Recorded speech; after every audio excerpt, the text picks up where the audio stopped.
Dans votre visage, il existe 4 zones anatomiques. Il existe le front, la zone périorbitaire, la zone de l'ovale qui vous gêne et la zone péribuccale. Dans ces 4 zones, donc, on va établir un score de vieillissement qui va nous permettre après de décider quelle est la technique qu'on va employer en fonction du stade de votre vieillissement. Donc la première zone, c'est la zone du front. On pourra traiter les zones du front, les rides du lion et les rides de la patte d'oie. En général, on utilise de la toxine, mais on peut utiliser également de l'acide hyaluronique. La deuxième zone, c'est la zone périorbitaire qui nous permet de travailler donc, le cerne, les pommettes et l'arcade zygomatique. On a également la partie supérieure du regard où on travaille le front, le sourcil et la tempe, avec des techniques superficielles et des techniques profondes dont on parlera plus tard, qui vont se faire dans différentes étapes. Toujours pareil avec les techniques, le choix de la technique à utiliser.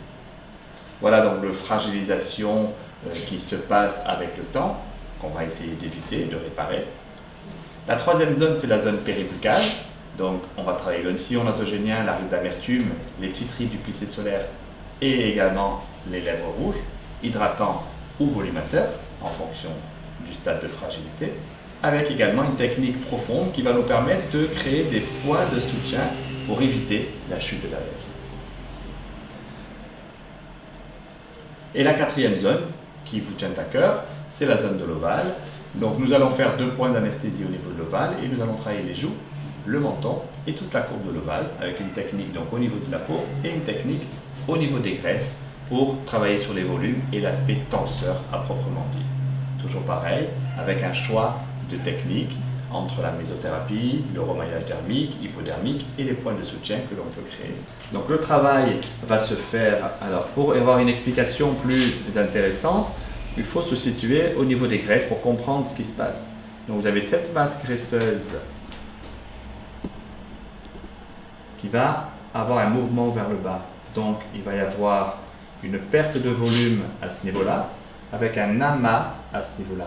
Donc on a une inversion des courbes, et puis votre courbe de l'ovale va malheureusement s'affaisser. Donc le travail que l'on aura à faire au niveau cutané va être à ce niveau-là.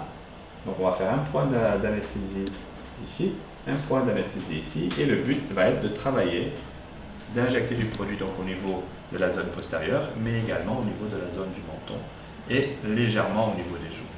Ça va nous faire un remodelage donc, de toute la zone de l'ovale du visage.